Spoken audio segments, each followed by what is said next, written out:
औज़ुबिल्लाहिमिनश्शैतानिर्रजीम बिस्मिल्लाहिर्रहमानिर्रहीम। अस्सलाम वालेकुम डियर स्टूडेंट्स, उम्मीद है कि आप सब खैरियत से होंगे। हम पढ़ रहे हैं क्लास 9th मैथमेटिक्स की न्यू बुक जिसका यूनिट नंबर 13 है प्रोबेबिलिटी, और 13.1 से में हम क्वेश्चन नंबर 6 से ऑनवर्ड आज हम सॉल्व करेंगे। इससे प्रीवियस लेक्चर में हमने कुछ क्वेश्चंस को सॉल्व किया था, आज हम उससे नेक्स्ट क्वेश्चंस को सॉल्व करेंगे। क्वेश्चन नंबर 6 क्या है? The probability that Ayesha will pass the examination is 0.85। वो कहता है कि आयशा की जो प्रोबेबिलिटी है वो है 0.85, ठीक है, ये कि वो पास हो सकती है, यानी कि 85% चांसेस हैं कि वो पास हो जाएगी। What will be the probability that Ayesha will not pass the examination, और कितनी उसकी प्रोबेबिलिटी है, कितने चांसेस है कि वो पास नहीं हो सकती, ठीक है। अगर 85% चांसेस है कि वो पास हो सकती है, इसका मतलब है 100 में से 85 को माइनस करें तो आई थिंक सो कि 15 आएगा, तो 15% चांसेस है कि वो पास नहीं हो सकती, ठीक है। तो यहाँ पे लिखते हैं, इसका मतलब है कि पासिस एग्जामिनेशन जो है प्रोबेबिलिटी वो कितना है 0.85। तो यहाँ लिख देते हैं, इसको नाम देते हैं फॉर एग्जांपल एन ऑफ, ठीक है, या हम लिख लेते हैं पास द एग्जामिनेशन।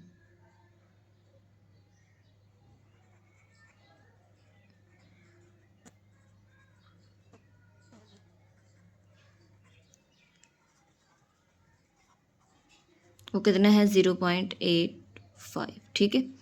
अब हमने फाइंड करना है कि वो पास यानी कि नॉट पास एग्जामिनेशन कितना है। तो नॉट का मतलब है यानी कि फॉर एग्जांपल अगर ये आपके पास ए है, ठीक है, तो हमने फाइंड करना है ए प्राइम के नॉट पास द एग्जामिनेशन, ठीक है। इसका मतलब है कि हमने ए प्राइम फाइंड करना है, तो P of A prime is equal to 1 minus A, ठीक है। 1 में से ए को क्या करते हैं, माइनस करते हैं, तो माइनस करते हैं ज़रा, 1 माइनस 0.85, ये फार्मूला है प्राइम फाइंड करने का। अगर फॉर एग्जांपल जैसे मैंने नॉट वाले क्वेश्चंस पीछे पीछे करवाए हैं, तो उसमें भी हम 1 में से, क्योंकि हमने पहले ही बता फर्स्ट डे हमने यही पढ़ा था कि प्रोबेबिलिटी जो होती है वो 0 और 1 के दरमियान ही रहती है, इसके अलावा ना ही इससे बड़ी होती है ना ही इससे छोटी होती है, 0 और 1 के दरमियान रहती है पॉइंट्स में, ठीक है। तो 1 में से 0.85 को माइनस कर दिया तो क्या आ गया 0.15। ये पी ऑफ ए प्राइम जो है वो फाइंड हो गया कि 0.15% चांसेस हैं कि आपके पास जो आयशा है वो एग्ज़ाम में पास नहीं हो सकती, ठीक है। यानी कि 85% चांसेस है कि वो पास होगी, 15% चांसेस है कि वो पास नहीं हो सकती। तो ये था आपको question number 6। Next question number 7 क्या है? Tabish toast a fair coin. अब एक कॉइन है और कॉइन की प्रोबेबिलिटी आपको पता है दो ही होती हैं, या तो उसकी जो है वो चांसेस या तो हेड आएगा या टेल आएगा, ठीक है। तो ये दो होंगे, हेड या टेल। कॉइन को टॉस किया एंड और रोल्ड अ फेयर डाइस। अब उसने एक अच्छे डाइस को भी फेयर किया। डाइस में आपको पता है प्रोबेबिलिटी 6 होती है, 1 2 3 4 5 and 6। Find the probability of the following events. आपको डिफरेंट इवेंट्स गिवन है, हमने उनकी प्रोबेबिलिटी फाइंड करनी है। सबसे पहले तो हम सैम्पल स्पेस राइट करते हैं। सैम्पल स्पेस आपके पास क्या है? वो है आपके पास कि उसने पहले कॉइन को टॉस किया, और उसमें दो चीज़ें होती हैं, हेड और टेल, और फिर डाइस को दोनों के साथ ही करेंगे। इसका मतलब है कि आपके पास जो पेयर बनेंगे वो हम पहले हेड के बना लेते हैं। हेड के साथ 1 2 3 4 5 6, ठीक है। और इसी तरह से टेल के साथ 1 2 3 4 5 एंड 6। ये आपके पास क्या आ गया? सैम्पल स्पेस आ गई। अब इसके अकॉर्डिंग सैम्पल स्पेसिस का मतलब इसकी तादाद कितनी है? 6 और 6 12 आ गई। एन इज इक्वल टू 12, यानी कि हम यहाँ पर लिख सकते हैं N of S is equal to 12। N of S की तादाद कितनी है? 12। फर्स्ट पार्ट में क्या कहता है tail on coin and at least 4 on dice, यानी कि इसको पहले आपने राइट कर लेना है, ठीक है। इससे पहले भी राइट कर सकते हैं ताकि आपको फर्स्ट 1 बाय 1 स्टेप जो है वो याद रहे और आप सोल्व करें। Tail on coin and at least 4 on dice, ठीक है। यानी कि टेल होगा, कॉइन के ऊपर टेल आया है और एट लीस्ट 4 डाइस, यानी कि कम से कम 4 है, उससे ज़्यादा हो सकता है। इसका मतलब टेल 4 है, एटलीस्ट 5 एंड 6 इसके अंदर आ जाएगा। इसका मतलब है कि ए यहाँ पे आपके पास क्या बनेगा, T4, फिर T5, फिर T6, ठीक है। यानी कि एन ऑफ ए की तादाद कितनी आ गई, 3, 1 2 3। अब हम फाइंड करते हैं P of A is equal to, formula क्या है, N of A over N of S. तो एन ऑफ ए क्या है 3 divided by N of S क्या है 12, 3 1 ज़ार 3, 3 4 ज़ार 12। तो ये आ गया P of A is equal to 1/4। तो ये इसका आंसर आ गया 1/4 पार्ट नंबर 1 का, ठीक है। अब नेक्स्ट इसका हम पार्ट नंबर 2 सॉल्व करते हैं। अब वो कहता है कि हेड ऑन कॉइन, हेड के ऊपर कॉइन जो है ना, कॉइन के ऊपर हेड आया है and number 2 and 3 on dice. इसका मतलब है कि सैम्पल स्पेस सबका सेम रहेगा, वो कितना है 12 है। अब बी फाइंड करते हैं। इसका मतलब है कि आपके पास जो हेड है वो आया है और साथ आया है 2 और साथ आया है 3, ऐसा ही, ठीक है। अब तादाद क्या है, हेड ये एन ऑफ बी कितना हो जाएगा, 2 ही हो जाएगा। अब यहाँ पे देखते हैं हम ज़रा क्या आ जाएगा। फार्मूला जो है P of B is equal to N of B over N of S. N of B कितना है 2/12, पी ऑफ बी 2 1 ज़ार 2, 2 6 ज़ार 12। तो पी ऑफ बी जो है वो आंसर क्या आ गया 1/6। तो ये इसका आंसर आ गया, ठीक है। अब नेक्स्ट इसका हम पार्ट नंबर 3 सॉल्व करते हैं। नेक्स्ट पार्ट नंबर 3 में कहता है हेड एंड टेल दोनों चीज़ें, अब कॉइन के ऊपर हेड भी है और टेल भी है and the number 6 on dice, और 6 डाइस के ऊपर कितना है 6। इसका मतलब है एन ऑफ एस, तो आपके पास क्या रहेगा 12। एन ये हम लिख लेते हैं सी में हेड भी है और 6 है डाइस के ऊपर, टेल भी है और साथ 6 है डाइस के ऊपर।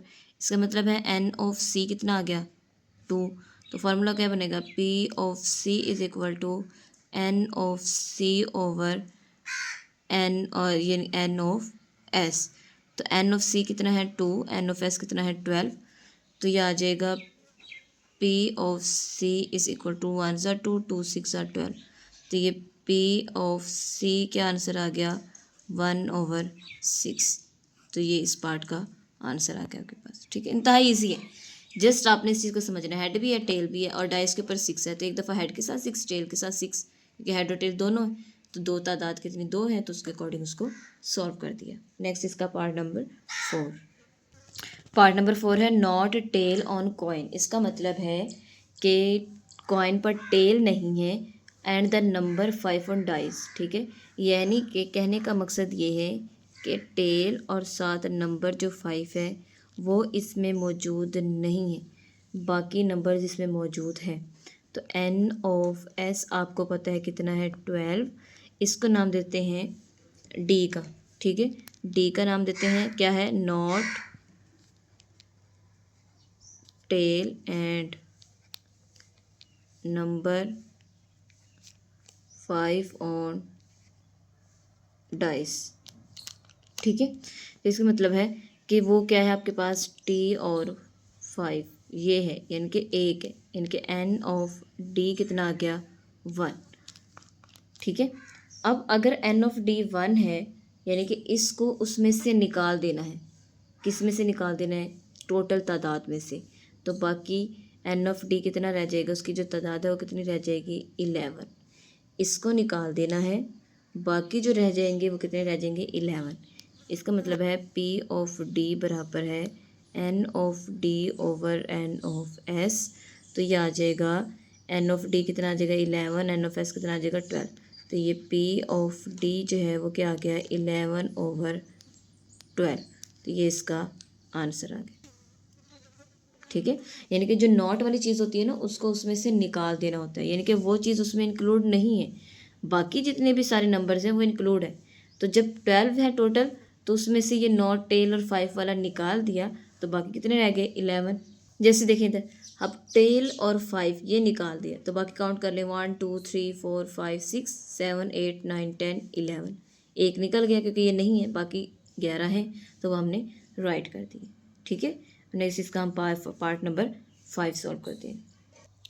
नेक्स्ट पार्ट नंबर 5 है, वो भी नॉट वाला है। वो कहता है नॉट हेड ऑन कॉइन। अब कॉइन में हेड नहीं है, 5 एंड 2 ऑन द डाइस। ठीक है, यानी कि आपके पास एन ऑफ एस की जो तादाद है वो 12 ही है। ठीक है, ई का नाम दे देते हैं, यानी कि नॉट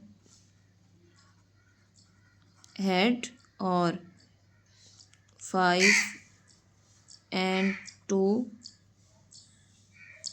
ऑन डाइस। ठीक है, इसका मतलब है कि एन ऑफ ए जो है वो कितना होगा। अब ये दो नहीं है, कौन कौन से नहीं है, एक तो हेड 5 नहीं है और दूसरा हेड 2 नहीं है। टोटल तादाद कितनी है 12 है। अब ये दोनों मौजूद नहीं है, इन दोनों को निकाल दें तो बाकी कितने बचेंगे 10।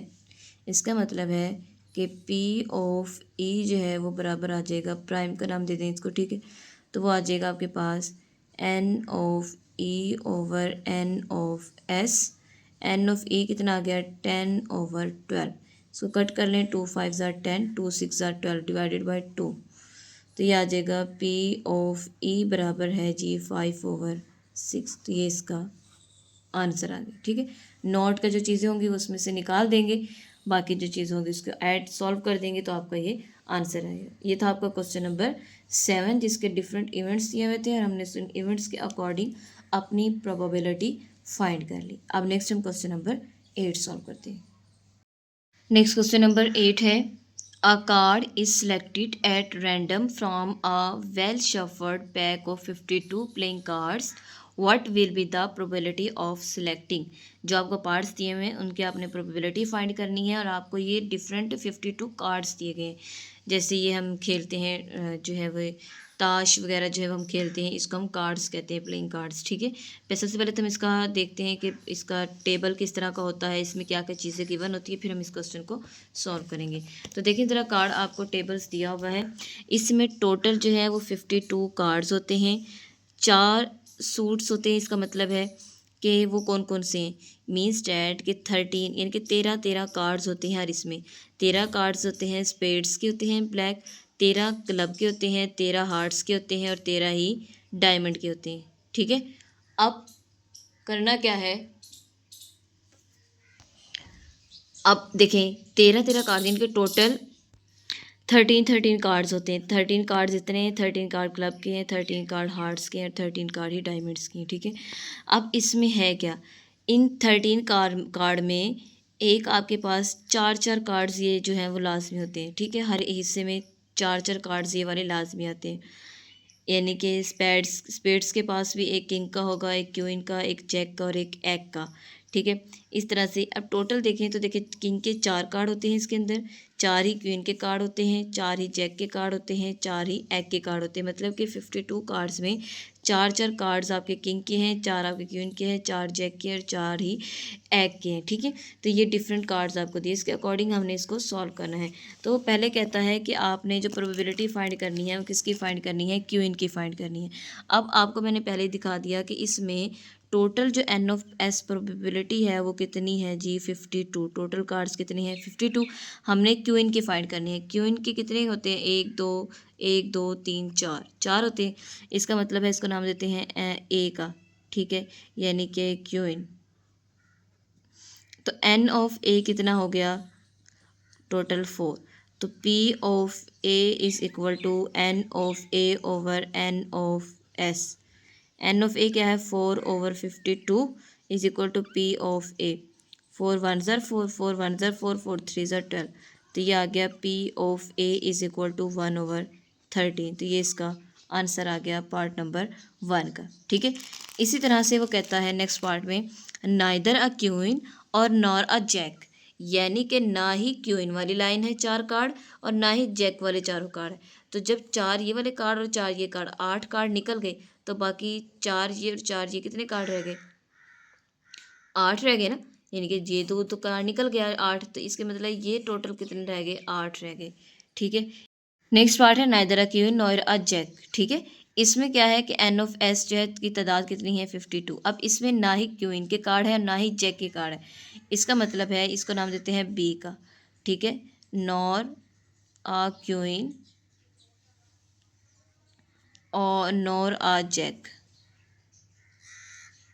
ठीक है। ना ही क्यूइन है ना ही जैक है, तो एन ऑफ बी जो है वो कितना होगा? ना ही ये क्यूइन है के है ना ही जैक के है। इसका मतलब है बाकी कितने रह गए? 8 रह गए। यानी कि ये दोनों तो निकल गए, तो बाकी 4 किंग के रह गए, 4 एग के रह गए, तो टोटल कितने हो गए? 8। तो ये 8 हमारे पास आ गए। तो यहाँ पे लिखेंगे पी ऑफ बी बराबर है N of B over N of S. N of B कितना है? 8। एन ऑफ एस कितना है? 52। तो 4 2 डिवाइड करते हैं 4 से। 4 2 ज़ार 8, 4 1 ज़ार 4, 4 3 ज़ार 12। तो ये पी ऑफ बी जो बराबर है 2/13, यानी कि 2/13। तो ये इसका आंसर आ गया। ये था आपका क्वेश्चन नंबर 8, जो कि इसमें हमने सॉल्व कर लिया। इसमें हमने क्यूइन और जैक और क्यूइन की जो है वो प्रोबेबिलिटी हमने फाइंड आउट करनी थी, जो कि हमने फाइंड आउट कर ली। ठीक है। तो ये इसका आंसर है। नेक्स्ट हम क्वेश्चन नंबर 9 करते हैं। नेक्स्ट क्वेश्चन नंबर 9 भी same as it is question number 8 की तरह है। इसमें भी हमने प्रोबेबिलिटी फाइंड करनी है और कार्ड्स की फाइंड करनी है। तो एन ऑफ एस जो है वो कितना है? 52। अब वो कहता है जैक। हमने पहले देखा कि जैक भी कार्ड्स कितने तरह के हैं?